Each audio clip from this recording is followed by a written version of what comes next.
Now that you've found UBN Radio and discovered our quality talk shows, it's time to spread the word to friends, family, and the universe. 24 hours of music and talk. Radio without limits. That's why people keep coming back for more. That's ubnradio.com.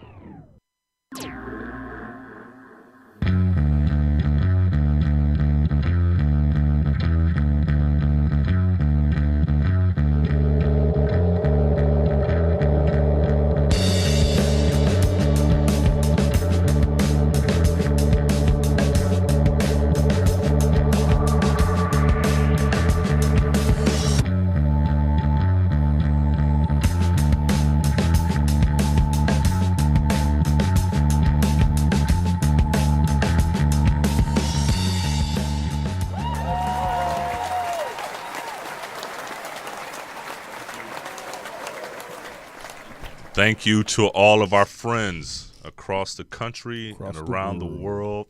Welcome to another edition of Focus with Ron Frierson. I'm your host, Mr. Ron Frierson, and I got my brother back, Woody Wilson. What's up, man? Woody was out and Good to about see you, Ron. up in the Bay Area last week doing something wrong, I'm sure. No, Raiders camp. Raiders football camp. season's back, man. I had to go up and see these folks in the Raiders organization. You understand? So, yeah. Yeah, he's trying out for a cheerleader. But it's okay. Got jokes. Now, Woody is one of the preeminent, one of the best clothers, custom clothers, and designers in the country. So Summoned they keep by him busy. all. Summoned Yeah. by all. There you go. Everyone, thank you for joining us again. We've had an exciting week. This entire year of 2016, we've had no shortage of content for the show. Most of my problems and my issues come along with what to talk about. Because we have so much to choose from. There's a plethora of information out there. But I want to start the show like this. I usually start with my rant, and I typically pick one specific issue and try to give the audience a chance to have deeper thought to kind of guide us into whatever the topic is. And what I want to say today is it's a simple question, and I want all of you guys to chime in on this and let me know your thoughts during the course of the show. But I wonder if Trump really wants to win this thing. Something tells me that he is self-sabotaging his campaign because the gravity of the importance of the presidency is starting to weigh on him, and he's starting to see what he got himself into. And I remember earlier, a few months back, I spoke about this on the show, but I listened to the news a lot. I listen to NPR. It's either my music collection or NPR. I hardly ever listen to the radio, believe it or not, even though I'm on an internet radio station. But anyway, I was listening to NPR, and it was a comedian speaking, and he said he walked into a bar, and he saw Donald Trump sitting at the bar looking really sad and drinking, just having shot after shot. And he went up to him. It's like, Donald, why are you looking sad? You're at the top of all the polls right now. You're likely going to win the Republican nomination. Why are you looking so sad? He just looked at him. Donald Trump was like, man, I do not want to do this.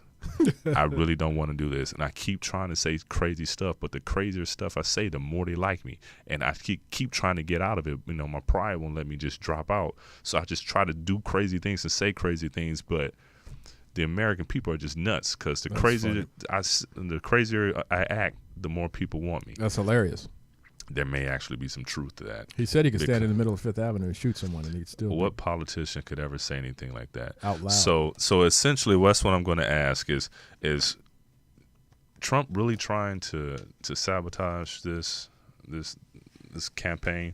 So obviously, after the Democratic convention, we saw the impassioned speech given by Mr. Khizr Khan, the father of a fallen Army captain. And he was very eloquent, and it was something about the fact that him being a Muslim American and his strong accent from his birth country, and how, despite all of this, he was uniquely American. And him looking the way he looks, which means he's not some blonde hair, blue eyed. He's not a traditional American immigrant, as in, someone from Latin America. He happens to be from a part of the country that we've applied so much fear to in regards to people coming from that part of the world. The fact that he was up there and he was so patriotic and he was so elegant and he was so direct and distinct in his condemnation for the way that Donald Trump speaks about immigrants and about America as a whole, it was beautiful. It was fantastic and it was beautiful. Yeah. And when he pulled out that pocket copy of the Constitution, that to me says everything, because it also gives a real, it kind of personifies what the Constitution means. And I heard an interview that he gave in the last couple of days, and he was saying that the 14th Amendment, the one that expressed that if you're born in this country and you're subject to equal protection under the law, right, you are guaranteed this. This is important, and it seems like one part of our politics has completely forgotten about that. Yet at the same time, they still have a very loyal following, and I'm wondering what's driving that.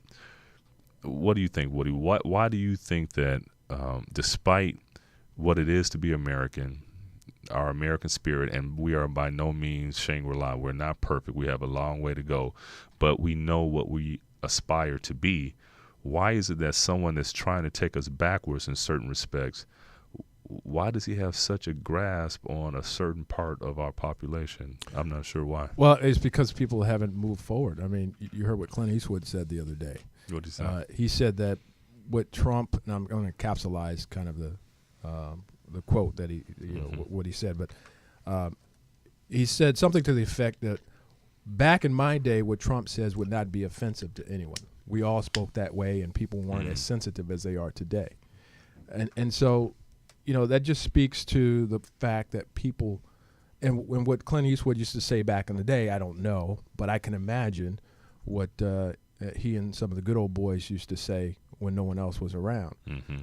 And that appeals to a lot of the Trump followers. He's saying things that they're thinking, and he's not politically correct. There's a small portion of what Trump believes in, well, not believes in, but what he says, and what I mean by that is, there's something about Trump that is attractive, and that's because he's not the traditional politician. So I find that attractive in Trump. That he's not the traditional. That he's not the traditional politician in the sense that he's not talking in circles. He does say what's on his mind, and I'm going too deep here, but there's certain I like what he stands for. We've got to get rid of the folks that are there now and replace them with something that's going to work. That's the only part. Now, everything else I can't justify in terms of what he speaks on. But there's a large portion of the American public, Republicans, that find that attractive, that are also bigots and gun-toting folks that. Well, we got to separate the two, the bigots from the gun-toting, because Right. That's why I said gun-toting and bigots, okay. And then there's just straight Republicans that no matter what he does, they're not going to vote for the other side, and they have no other choice but to vote Republican. So yeah, the thing is, the optimist in me wants to believe that the human heart has evolved, but like anything, humans, we vary, and so that means you still will have some people with that caveman type of mentality that still think about things in a very racist or xenophobic way. But I think that part of the electorate is such a minority that they should be drowned out by the more forward-thinking people. So maybe the tribal part of it, the racial part of it, may just be a small component. Maybe it's more so to do with the economic portion of it, wherein a lot of people, especially in some of the Rust Belt states, they feel like as if they've been left behind. That I mean, it has to be manufacturing. It has to be a larger part. It's got to be more categories than just one or two. It's got to be the guy that got left behind from a manufacturing standpoint. Mm-hmm. He can't find work, even though unemployment is at 4.9%, which is pretty low. Mm-hmm. It's got to be the guy who wants to kick Muslims out of the country. It's got to be, the guy who's fed up with, politics in Congress. It's got to be, it's a collection of these people and the positions that they stand and hold up to want to change. And so Trump represents that group, and he is a Republican, so you're going to get that Republican base in addition to that. And I'm not sure how large his following is. I know the polls have just come out, and Hillary's up in the sizable she's up lead 10 at this points, point. yeah. But let's just say, based on what you're saying, that this logical type of argument can be made, so you can see why some people are supporting Trump. But no one can explain that. What's the reason for him self-sabotaging? He's doing the most ignorant types of stuff. I want to say a different word, but I had to remember my audience. He's doing some ignorant stuff. He's doing some really dumb stuff that he doesn't have to do. He's purposely going out in the yard to find some doo-doo to step in. He's not trying to avoid stuff. And it's some things that he is actually Hillary's best friend on. It's because it's his, if you leave her by herself alone and let things focus on her, then that would obviously sharpen her game, but the spotlight would be on her. It's like he wants the spotlight on him by all means necessary, even if it's something that's negative. He would do something stupid to bring the attention to himself. I think, narcissistic or yeah, that's probably what it is. I think there's some deeper mental situation going on with this guy, that's psychological misfire in his brain. And I think, because he can't stay on subject, he can't do the things he needs to do to win. And is he sabotaging himself? Yeah. Is he purposely sabotaging himself? I don't know. Exactly. I don't know. That is a question because, you wonder, like, are you serious? Yeah. And, he's talking about quitting now because his poll numbers are so low, and if they get lower, then he may just bow out. Who wants that guy to quit when times get tough to lead the country? Yeah, but that's what I'm saying. I don't think he's purposely going to bow out. That's not going to happen. No, I don't think that's going to happen. But I think that I put it like this. I'm not going to say I think this, but I'll say I wouldn't be surprised. I wouldn't be surprised if we learned that somewhere he just start to weigh on him exactly what it means to be president, and he'd be overwhelmed. He'd greatly definitely be overwhelmed. And if you think about it, as a matter of fact, I want to play President Obama. Now, typically, sitting presidents never weigh in on presidential elections. They may want their candidate, but they don't say it, especially when they're in a different country. Or I shouldn't say when they're in a different country, because in this case, President Obama was here in Washington, but he was at a state dinner hosting the Prime Minister of Singapore. And typically in these types of settings, you don't bring up your domestic politics. But President Obama was sure to tell, which is very unprecedented. And I understand that this has never happened before in modern presidential election campaigns, wherein the sitting president will weigh in the way that President Obama weighed in and just spoke about the unfitness of one of the candidates. Unprecedented.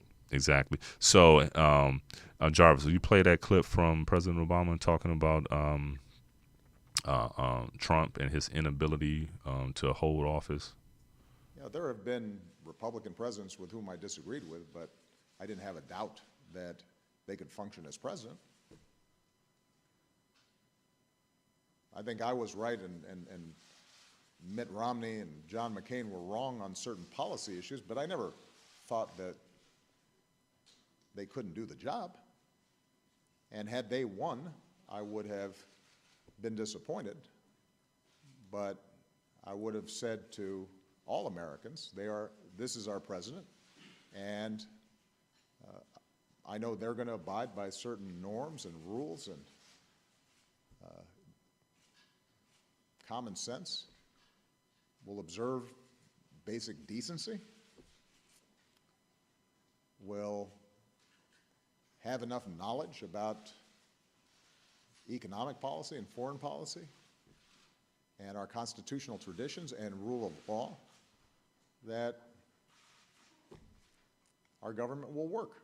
And then we'll compete 4 years from now to try to win an election.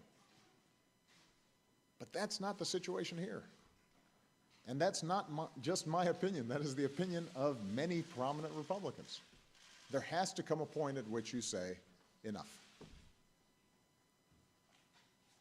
And the alternative.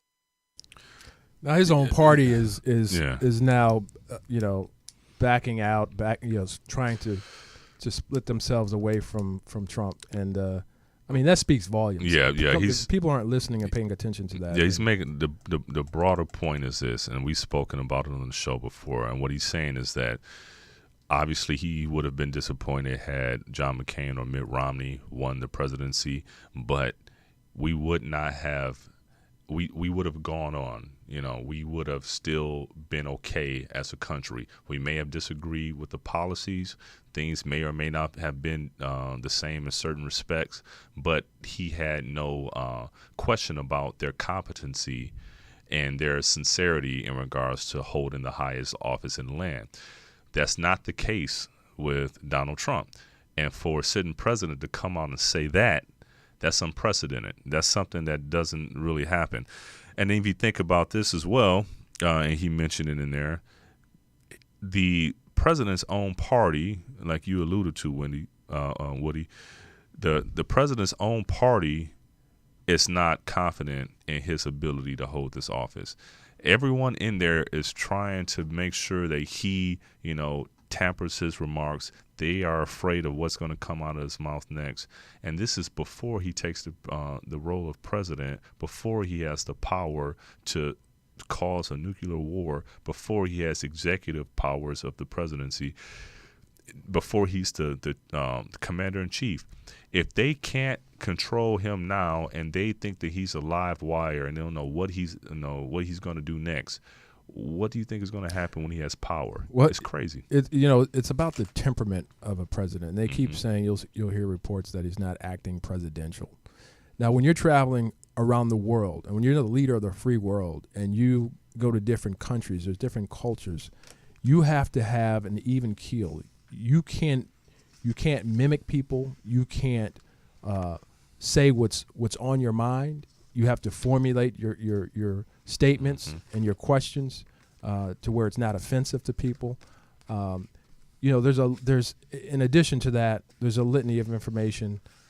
There's a lot of reading and analyzing and being able to formulate opinions and decide what the outcome is going to be based on the information that you read. There's so much to the office of the presidency that he is not ready for, that, in my opinion, he's not capable of doing. And so, and the Republicans realize it. Everyone realizes that. And I think if you're a staunch Republican and the folks that you consider to be the leaders of the Republican Party, like Paul Ryan, for example, who has his back against the wall and endorsed Trump because he basically had no other decision or any other choice but to do so. And then Trump may or may not endorse him in return. Well, I don't think Paul Ryan gave him a full-throated endorsement. Yeah, but he gave him a tacit endorsement, and he pretty much said that he was going to support the Republican nominee. But it's the hesitation. It's the leaders of the Republican Party that are hesitant to endorse Donald Trump. I wonder if they also know that they are the ones that created Donald Trump. They created the conditions wherein Donald Trump would be in the position he is in. You're absolutely right. If they had not tried to co-opt the Tea Party to make them legitimate, if they had not given any credence to this whole birther thing that Donald Trump came up with. Right. I can't remember whether it was Mitch McConnell or whether or not it was, I can't remember who it was. What?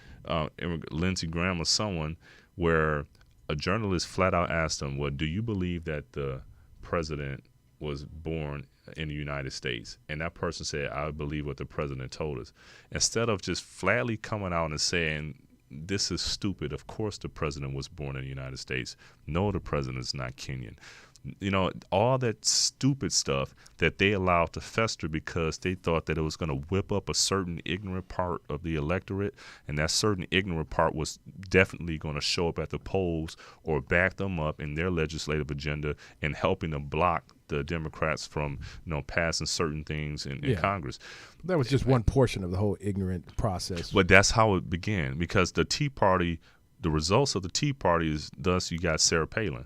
The results of the Tea Parties, you got Marco Rubio, who actually, after he got in, started not to be as Tea Party-ish once he got into power. Right. The Tea Party flipped a lot of houses and added a lot of congressional seats with that same sort of mindset that hates government, but they want to be in government, which makes no sense. Yeah. It makes no sense to me how you can purposely say government doesn't work.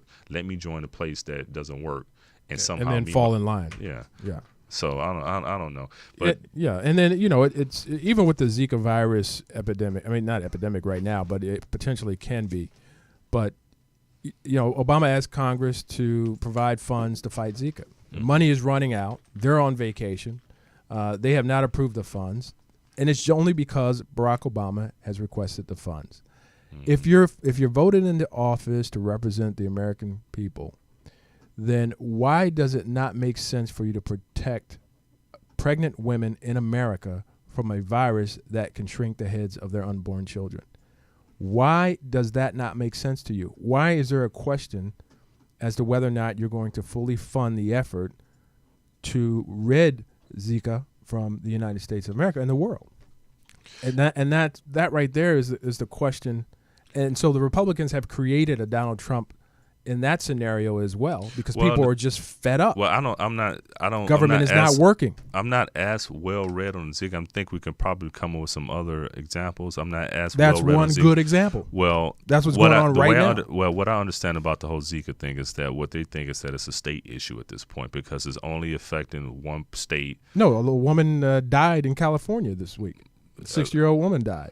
You mean 60-year-old girl? 60-year-old woman. A 60-year-old of Zika? Yeah. In California? Right. And two women were born in two babies were born in California with affected We have to, because heads. from what I've heard, and this is news to me if that's the case, so what and you're telling heard me, it here first. Not that I disagree with your journalism. Heard it on the Ron Frierson show first. That looked like somebody I know. I shouldn't even talk like that. But anyway, the entire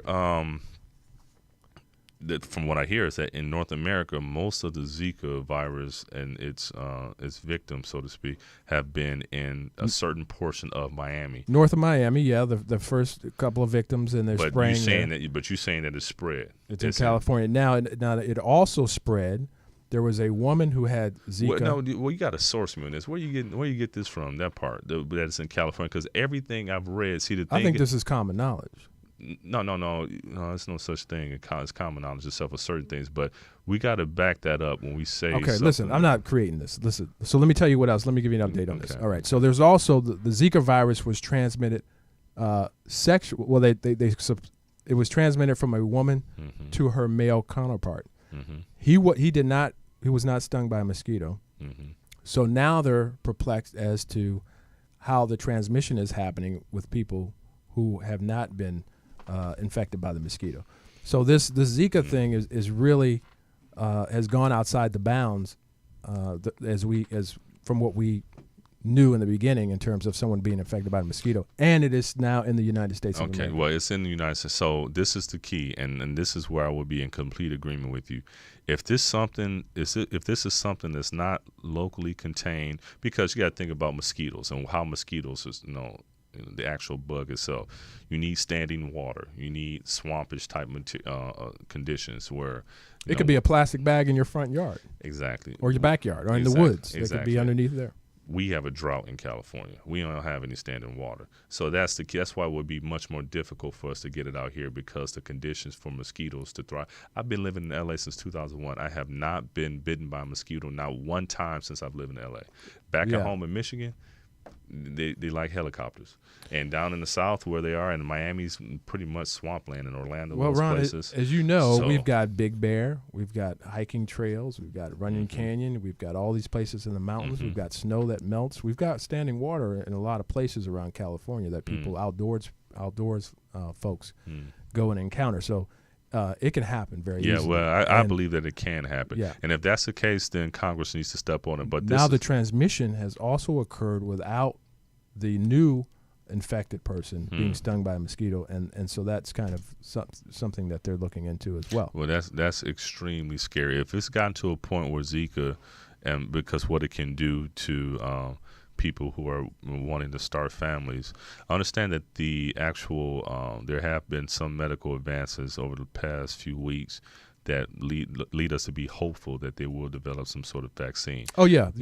And, definitely. And because but I understand, until then, but until then, we have to be vigilant. You're right. And if they're doing everything they can do, then that's all you can ask. No, it's not all you can ask for. We can ask for more if that's the case. But the whole point around this was the thing about Congress being inept, or Congress being willingly inept, not willing to act, because many in the Tea Party, my original point was that the Tea Party created Donald Trump, because many in the Tea Party, they felt it as if it was a badge of honor to gum up the works and not get anything passed. They thought that their duty was to be obstructionists and not let President Obama or the Democrats or Congress push anything through. So if that's the case, then why would you want to be in government? I don't understand it, why you're going to be surprised when someone like Donald Trump eventually rises through the ranks, when you've given legitimacy to some of these types of and their objective was illogical clear. Mindsets. Their objective was clear from the beginning. It was stated that our number one objective, is to make President Obama a failed presidency term. To those, the words I've kind of fumbled a little bit, but they announced that is our objective. Our number one objective is to make President Obama a one-term president. And that wasn't going to be the case. And how is that your number one objective? Your number one objective should be to make sure the American people are taken care of. Yeah. So the focus was off from the beginning. And thus, that's okay. So are. now, even despite that, we still have a 4.9% unemployment. Yeah, but I mean, he saved the auto industry. The unemployment rate. See, I don't get too excited. And the thing is about me, I support President Obama, and I'm Democrat, but I'm not blindly Democrat. I understand how both parties can manipulate numbers to make themselves look better. And with the unemployment rate, they only count the people that have filed for unemployment. It's some people who haven't filed for unemployment and they just drop off and they're not counted anymore. That's always the case. Yeah, exactly. So it depends on what numbers are used. It's like you can use this set of numbers or this set of numbers. The numbers that you're going to use are the numbers that make you feel better or make you look better. Yeah. That's just the way it works. So I understand. Yeah, you can manipulate numbers. You can do that. But look where we are from 8 years ago compared to 8 years ago. That's the key. Compared to 8 years ago, yes, we are in a much better position. And the fact of the matter is that there's jobs that were lost 8 years ago that are not going to come back due to technology, and the fact that when those jobs were lost, technology and businesses and corporations have decided to just increase the workload on the people that they didn't lay off, and those jobs will never come back. And that's part of the whole kind of economic situation. Now, here we have, I remember when my father was an executive growing up. He's the first vice president of Gallo Winery, black African-American. He achieved that goal at age, let's say, 60. Nowadays, they're looking to hire younger so they can pay less. So the workforce has shrunk. Okay, so they're bringing in smarter, brighter, younger executives, which has now shrunk the workforce as a result, because now you can age out of the workforce far quickly than you.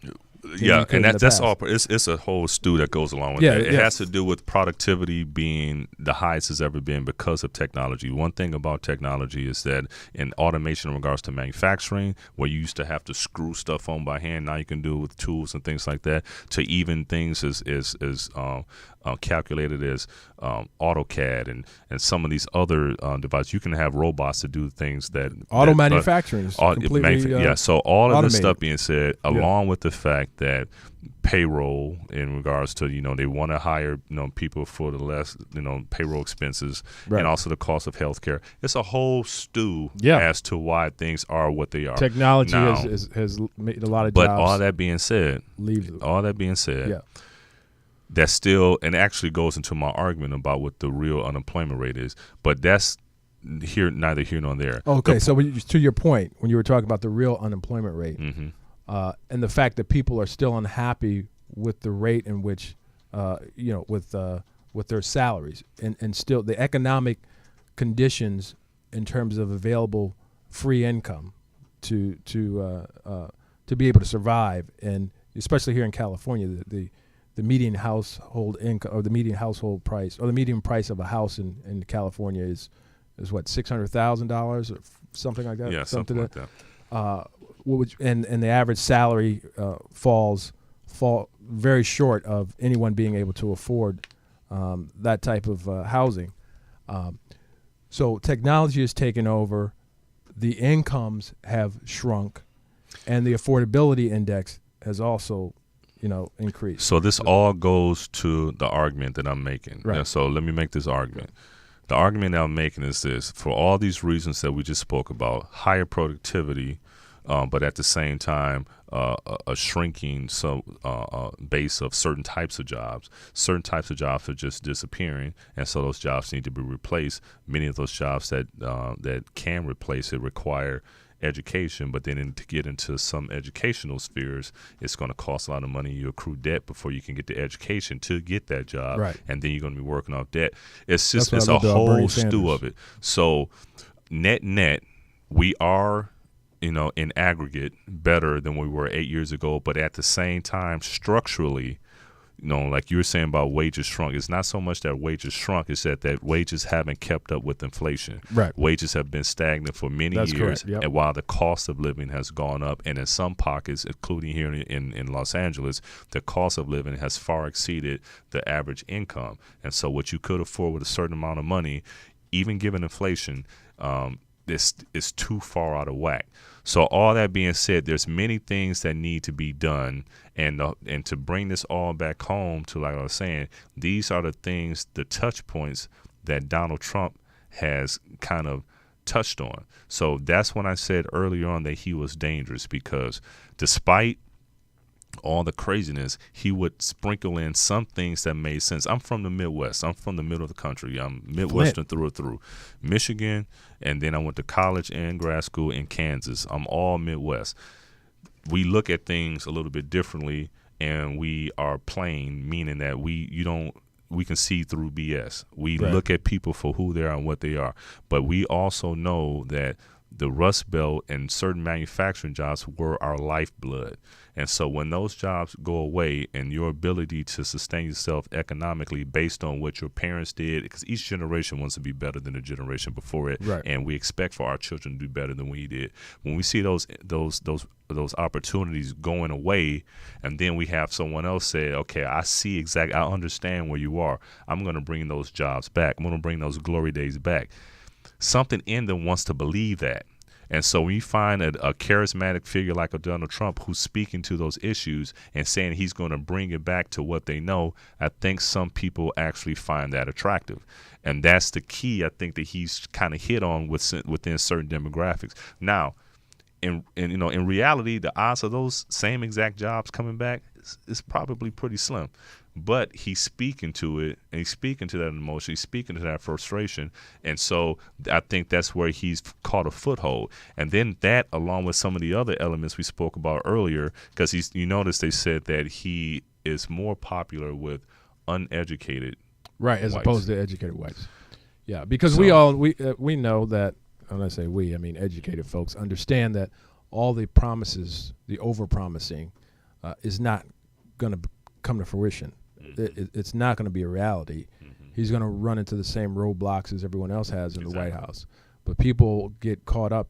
And, that's another thing that I like about Trump is the fact that he wants to bring jobs back from overseas and stop shipping manufacturing overseas and create incentives and federal incentives for companies to come back to America. But he won't be able to do it. But he won't be able to. And this is why he won't do it, because he knows but better I do than most. like that idea. Well, he's lying. This is why, for one. Well, because he's this is the key. hopeful. I mean, he's a politician in that regard. This is what will have to happen. But the reality of the situation is he's not going to be able to do it. But he knows the reality of the situation. He's saying these things again. He knows more than most. This is a reason why he has his ties and his shirts and everything produced in these China other countries. and India. It's because it's not so much that the employer It's some of it is the employer wants to have the cheap manufacturing. Hold on just a second, shareholders. caller. Yeah, but no, also it's because of distribution. If you're selling these things on the shelves at a Walmart or a Target or a Costco or whatever, Your if you're price selling points things, have to be low. yeah, they will not put your stuff on the shelves if it's not within a certain price range. Right. So they make you say, listen, we're not going to, if you wanted to be on our shelves, you need to deliver it at this price,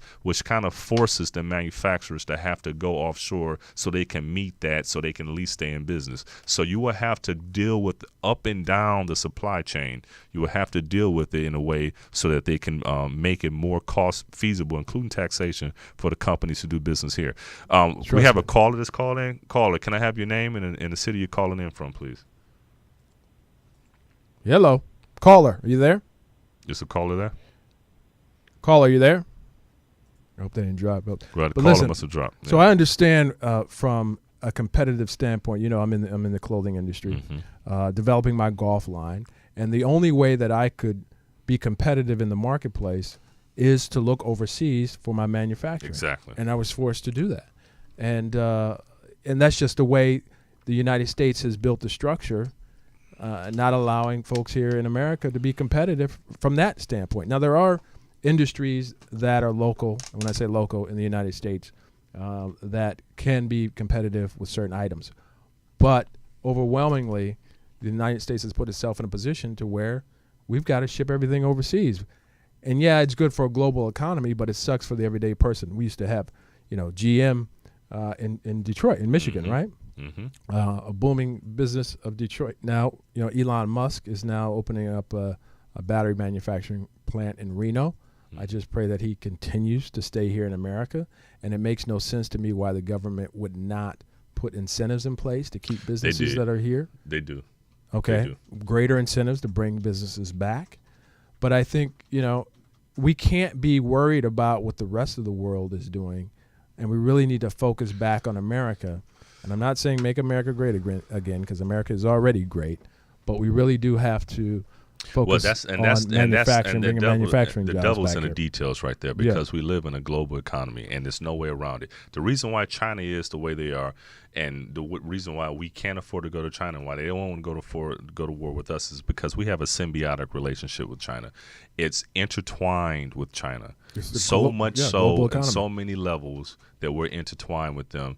If we stop getting Chinese goods, and then at the same time they stop producing and not having our jobs, which helps feed their economy as well, it will be a total collapse. And then between the two, those trading partners, and they're the two largest economies on the planet, the U.S. economy and the Chinese economy, and they are symbiotic. So the way things will have to work for us to get our stuff back is for there somehow to be, again, some symbiotic relationship which will stay in place, but a way to weigh it more heavily or make it a little bit fairer. Maybe maybe pressure China to have to raise their wages and bring them up to a level where their labor can compete with our labor on an even playing scale. Or how about but this? The odds just of that bring the jobs back here. No, I'm not saying overnight. It's not going to happen overnight, but there needs to be the moment we start, and this is why Donald Trump is and they're stealing our technology. They're why do you think they were doing that? This is why they're doing that. And why they break? I'm talking about from aeronautics to yes, because they're doing their own. And the Germans do that. They're doing their own thing. Because that day, and their allies, when we start to say, you know what, we don't want you to be our symbiotic partner anymore, they're going to want to stand on their own too. And when they get to a point where they can stand on their own too, they're going to have their own infrastructure built up. They're going to know just as many trade secrets, the stuff that we knew, they're going to now know. Let me ask you a question. What's up? If they could be the greatest power in the world, do you think they would hesitate to become the greatest power in the world? They're working towards it now. Right. And they believe they are. Right. Because they know how so much why we need are them. we, as the United States of America, allowing that to happen? We are currently the greatest power in the world, yet we are helping another country to fastly become equal to or greater than in power than we are. Because we have something that's built into us that's been going on since the Reagan administration. That's what I put it on. And I think it's the pervasiveness of overall greed. I think it's our God in the United States is money. And so that means that to make a buck here, we will do, and we have it's almost built into us to be a consumerist economy. We're built on consumerism. We want cheap stuff. We want it as cheap as possible. And the only way to get cheap stuff is to go and get it done and get it manufactured somewhere else. If we're willing to pay a premium as long as it was made in America, then we would do it because the businesses would obviously stay here. But just think about, you know this in your business. Let me ask you this question. Right. In your business, you know, if you can get the textiles, the fabrics, you can get the machine, the labor, the machinery, right. you can get everything done here, and but you go overseas and you can still get everything done overseas, including shipping costs, and it's still cheaper to go over there. That tells you how much cheaper it must be, especially in bulk, to do that type of work. Listen, I get an email every day from China saying, we want to manufacture for your company. And the prices are very attractive. Mm-hmm. And I can make very good margins and staying exactly at the price points that I am today. I refuse to go to China. I rather my product is made here in America. Mm-hmm. I import Italian fabrics when we manufacture here. But let me tell you a very interesting story. I was searching online for garment bags. Mm-hmm. Here in the United States, garment bags are $7, $8, $9, $10 per bag. I go to Alibaba.com. I'm searching for some manufacturers. Guess where I get the results from? Mm-hmm. The lowest price, best quality, China. Mm-hmm. So I order the garment bags. I get 500 garment bags. You know, the price was very attractive. The price doubled because of the import fees to ship here to the U.S. Yeah. Wow. Now, hey, I should have gone ahead and just had them made here in the U.S. based on those fees. But and I think that's the way maybe they try to balance it out. I don't know. Hey, guys, before we get too far on, I want to kind of switch gears really fast. If you live in Los Angeles, I'm trying to pull it up here. 5,000, I'm sorry. If you live in Los Angeles, tomorrow there is and this is important to me personally, there is a blood drive, a bone marrow donor registry drive. And it's on, it's going to be at the Baba Cell Congregation, which is a Jewish temple, and it's at 404 North Fairfax Avenue. That's here in Los Angeles. 90036. What day is that again? It's tomorrow, August 7th, 2016. If you're between the ages of 18 and 44, you should try to make it tomorrow. With the bone marrow, and they take bone marrow out, they do it the same way as you just donating blood. They get it out through the blood, so it's not going to be some extremely painful process. Yeah. So it's going between 9 a.m. and 1 p.m. again at the Baba Cell Congregation, 404 North Fairfax Avenue, Los Angeles, 90036. That's a Jewish temple. Yeah, I know exactly. The reason why this is important to me, a very close friend of mine, my surrogate family, of course, it's the Kreef family, and Robert Kreef is like a big brother to me. His oldest son, which is also like family to me, Adam has developed a cancer, a type of a bone cancer. I think it's called myeloma or something like that. Multiple myeloma. And Adam needs a bone marrow transplant. And so, and Adam being Adam, as gracious as he is, he knows that the odds of a match between strangers, of course we want it to be a total 100% match for him, but as gracious as he is, he wants to do it for everyone, so that maybe in 10 years, after he's fully cured and in remission, but maybe someone else will need bone marrow as well, this would be a perfect opportunity for you to get on that registry list, because you can save a life. We're believing that Adam is going to have a perfect match. It's going to happen. But he wants everyone to have the same opportunities as he has in order to kick this disease and move forward in a healthy fashion. So let me ask you a question. So you go down and you give blood, and they determine what your bone marrow is, and then if there's a request, they'll contact you and follow up and then ask you if you'd like to donate bone marrow. Exactly. So if, this Saturday, folks, if you're sitting around and you want to help some folks out, it's just take a drive or a walk down and donate some blood and help someone out. Yeah, help your fellow human out. Between the ages of 18 and 44, okay? Do that, and it's important. And this is for you, Adam. I love you. You're my brother, and I will be there tomorrow. I would definitely be there tomorrow, and to offer my blood and my bone marrow. Fantastic. Okay, and so to get back on topic here, with the whole, I mean, Trump is obviously a phenomenon. He is. He has done something to American politics that hasn't been done in a long time, and he's done it in a different way. President Obama was able to really inspire an entire nation, and he got the attention for a positive reason. Trump has actually done the exact same thing on a total polarized, and I keep hearing myself in my ear, on the other side of the spectrum. I think we have a caller coming. We have a caller in, Jarvis? Caller, can I have your name and the city you're calling in from, please? Can you turn your radio down, please? Yeah, we hear an echo, so if you have your radio, you can turn it down. So if you have the show on, can you turn it down, please? This is Carl Burrell. KB, how you doing, KB? Could you turn your radio down for me? There you go. Can you hear us okay? You still there? Hello? Yeah. Hey, can you hear us okay? KB, we can hear you. What you got for us today? KB, are you there? Hey, KB, if you get a chance, call us back, and maybe we'll have the technical the glitch worked out. But call us back. You know I want to hear from you, brother. Call us back, KB. Yeah.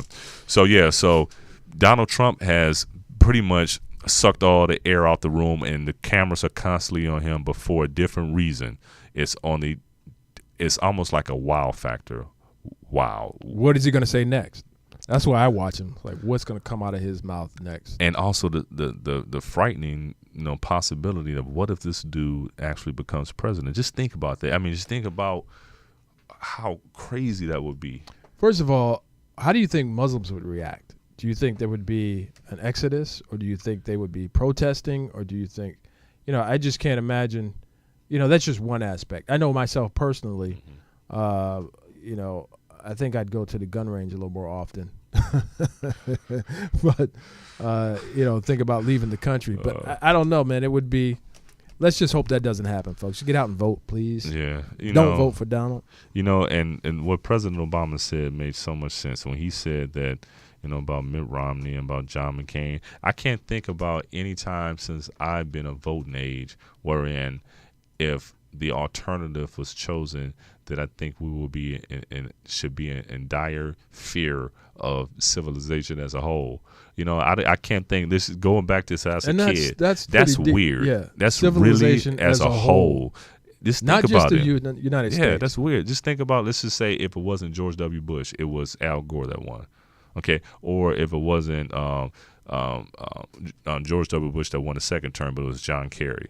Okay, and let's say what if it wasn't Barack Obama, but it was John McCain, or say it wasn't him, it was Mitt Romney. We'd be in Syria. We'd be in Syria right now if it was John McCain. We'd be at war in so many different places. Yeah, but at the same time, the basic competence again and the basic decorum that comes along with a president and the gravitas that comes along with a president of the United States. Not saying that all of them would have been good presidents. We've had bad presidents in the past, but I don't think we've had one that's as dangerous as this one. And the fact that we can all see it happening like a slow train wreck. And even his own party can see it. His own party can see it, but yet and still there's some people, and I know some people that I really care for that really still want this dude, and I just don't understand why. And they may say because I just don't get it. I try to. Well, I think they want the Supreme Court vote to be a Republican choice. I think they want a Republican back in office. Somehow, I was reading an interesting statistic. We have a phone call? We have a caller. KB's back on the phone? Hey, caller, can I have your name and the city you're calling in from, please?